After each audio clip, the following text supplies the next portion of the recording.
नमस्कार, मैं शशिधर और आप देख रहे हैं धे टीवी पर हमारा खास कार्यक्रम भारत के ऐतिहासिक फैसले। ट्विटर के ट्रेंड से निकलकर मी टू अब आम लोगों की बातचीत का हिस्सा बन चुका है। महिलाएं बेबाक तरीके से सामने आ रही हैं और अपने खिलाफ हुए उत्पीड़न के बारे में बता रही हैं। लेकिन अगर किसी के साथ ऑफिस में यौन उत्पीड़न हो तो उसे क्या करना चाहिए? क्या पुलिस के पास जाना और सोशल मीडिया में लिखना ही एकमात्र विकल्प है? नहीं, यह अंतिम विकल्प तो नहीं है। हमारी आज की कहानी ऐसे ही मुद्दों को हल करती है और हमेशा के लिए भारत की राज व्यवस्था के लिए एक विशेष स्थान छोड़ गया। इस महत्वपूर्ण केस का नाम है विशाखा केस, जिसे विशाखा गाइडलाइंस के नाम से भी जाना जाता है। आज हर वो दफ्तर यानी ऑफिस जहां 10 या उससे अधिक लोग काम करते हैं, वहां एक अंदरूनी शिकायत समिति यानी इंटरनल कंप्लेंट कमेटी या आईसीसी होती है, जिसकी अध्यक्ष महिला ही होती है। Sexual harassment of women at work place act के तहत ऑफिस में इस समिति की स्थापना की जाती है। इस समिति में नामित सदस्यों में से आधी महिला होनी चाहिए। साथ ही इसमें एक सदस्य यौन हिंसा के मामलों पर काम करने वाली किसी एनजीओ की सदस्य होनी चाहिए। ऐसे में अगर आपके साथ कार्यस्थल पर ऐसा कुछ हो भी रहा है या हुआ है, तो आप सबसे पहले अपने ऑफिस में बनी इस समिति में जा सकती हैं या जा सकते हैं। यहां एक बात स्पष्ट करना जरूरी है कि इस समिति के दिशा निर्देश दफ्तर में काम करने वाले सभी कर्मचारियों पर लागू होते हैं। यह एक्ट साल 2013 में बना, लेकिन इससे पहले दफ्तरों में यौन उत्पीड़न के मामलों को देखने के लिए विशाखा गाइडलाइंस का पालन किया जाता था। कार्यस्थल पर होने वाले यौन उत्पीड़न के खिलाफ साल 1997 में सुप्रीम कोर्ट ने कुछ दिशा निर्देश जारी किए थे। सुप्रीम कोर्ट के इन दिशा निर्देशों को ही विशाखा गाइडलाइंस के रूप में जाना जाता है। इसे विशाखा और अन्य बनाम राजस्थान सरकार और भारत सरकार मामले के तौर पर भी जाना जाता है। इस फैसले में सुप्रीम कोर्ट ने कहा था कि यौन उत्पीड़न संविधान में निहित मौलिक अधिकारों यानी अनुच्छेद 14, 15 और 21 का उल्लंघन है। इसके साथ ही इसके कुछ मामले स्वतंत्रता के अधिकार यानी कि 19(1)(g) के उल्लंघन के तहत भी आते हैं। तो आइए जानते हैं कि यह महत्वपूर्ण मामला अस्तित्व में कैसे आया। राजस्थान में जयपुर के पास भातेरी गांव में रहने वाली सोशल वर्कर भंवरी देवी इस पूरे मामले की केंद्र बिंदु रही। दरअसल भंवरी देवी राज्य सरकार की महिला विकास कार्यक्रम के तहत काम करती थी। एक बाल विवाह को रोकने की कोशिश के दौरान उनकी बड़ी जाति के कुछ लोगों से दुश्मनी हो गई, जिसके बाद बड़ी जाति के लोगों ने उनके साथ गैंग रेप किया। इसमें कुछ लोग ऐसे पद पर भी थे जो बड़े पदों पर थे। न्याय पाने के लिए भंवरी देवी ने इन लोगों के खिलाफ मुकदमा दर्ज कराया, लेकिन सेशन कोर्ट ने सारे आरोपियों को बरी कर दिया, क्योंकि गांव पंचायत से लेकर पुलिस, डॉक्टर सभी ने भंवरी देवी की बात को ही सिरे से खारिज कर दिया।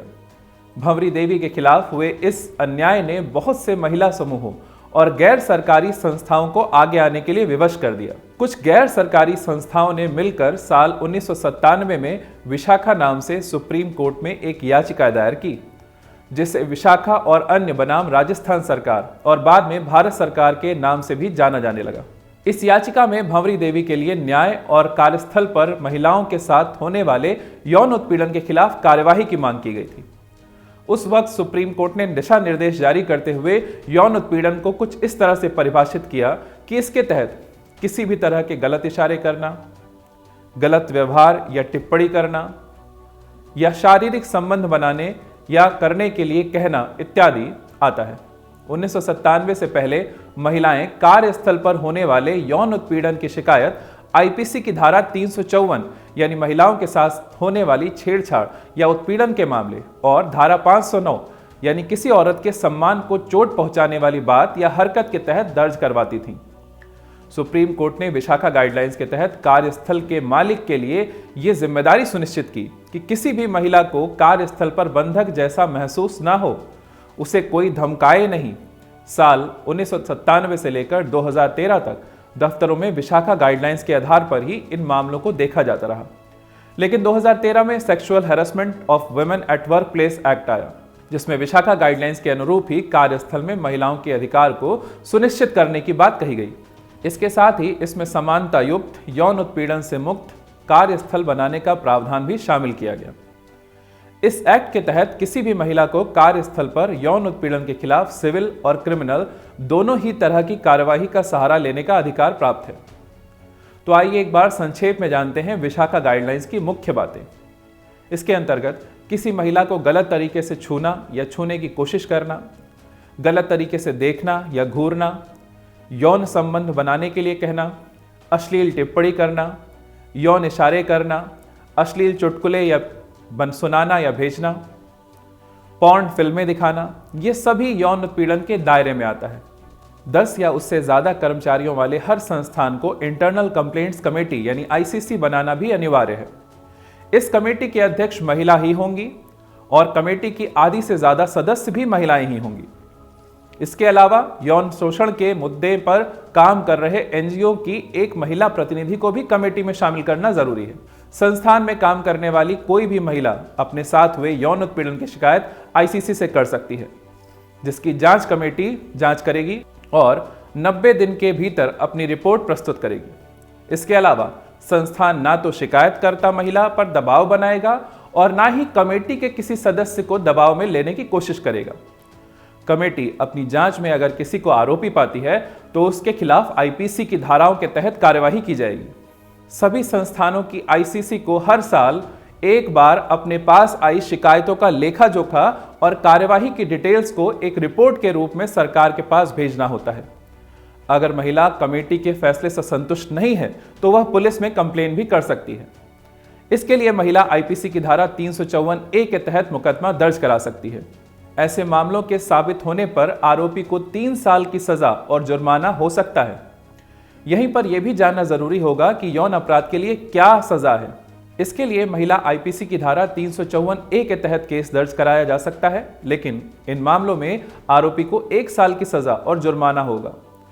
ऐसी स्थिति में आरोपी के खिलाफ आईपीसी की धारा 354B के तहत मुकदमा दर्ज कराया जाता है। यह गैर जमानती अपराध है और आरोपी के दोषी करार दिए जाने पर उसे 3 से 7 साल की सजा दी जा सकती है। आरोपी के खिलाफ आईपीसी की धारा 354C के तहत भी केस दर्ज कराया जा सकता है। पहली बार ऐसा करने पर आरोपी को 1 से 3 साल तक की सजा और जुर्माना किया जा सकता है। वहीं दूसरी बार ऐसा करने पर दोषी को 3 से 7 साल तक की सजा और जुर्माने का भी प्रावधान है। इस स्थिति में आईपीसी की धारा 354D के तहत केस दर्ज कराया जा सकता है। पहली बार ऐसे अपराध का दोषी पाए जाने पर 3 साल की सजा और जुर्माने का प्रावधान है। वहीं दूसरी बार ऐसा करने पर 5 साल की सजा और जुर्माना लगाया जा सकता है। हालांकि सरकारी मिशन पर तैनात कोई व्यक्ति अगर मिशन के उद्देश्य से किसी का पीछा करता है तो उसे छूट मिलेगी।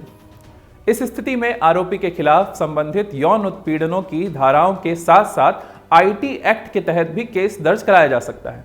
अंततः यह माना गया कि कार्यस्थल पर यौन उत्पीड़न को सूचित, उत्पादित और प्रसारित किया जाना चाहिए। यौन उत्पीड़न के प्रत्येक कार्य से उचित तरीके से निपटा जाना चाहिए, जिसमें आपराधिक कार्यवाही और अनुशासनात्मक कार्यवाही शामिल की जानी चाहिए। शिकायतों के समयबद्ध और प्रभावी निवारण के लिए कार्यस्थलों पर एक मजबूत तंत्र भी होना चाहिए। एक शिकायत समिति का गठन किया जाना चाहिए, जिसकी अध्यक्षता एक महिला करें और उसके आधे से अधिक सदस्य भी महिलाएं हों। कार्यस्थल पर उच्च अधिकारियों के किसी भी दबाव को रोकने के लिए एक गैर सरकारी संगठन और तीसरे पक्ष को शामिल किया जाना चाहिए। इसके अलावा कार्यस्थल पर जागरूकता पैदा करने के लिए ठोस कदम उठाए जाने चाहिए कि यौन उत्पीड़न क्या है और कार्यस्थल पर किसी को परेशान करने पर उपयुक्त लोगों से कैसे संपर्क किया जाए। यह मामला न सिर्फ तब महत्वपूर्ण था, बल्कि आज और आने वाले कल में भी उतना ही महत्वपूर्ण है, जिसे हर महिला को जानना आवश्यक है। आज की कहानी में इतना ही। आगे की रोचक कहानी और उससे जुड़ी महत्वपूर्ण जानकारियों को लेकर मैं जल्दी ही आपके सामने आऊंगा। तब तक के लिए धन्यवाद।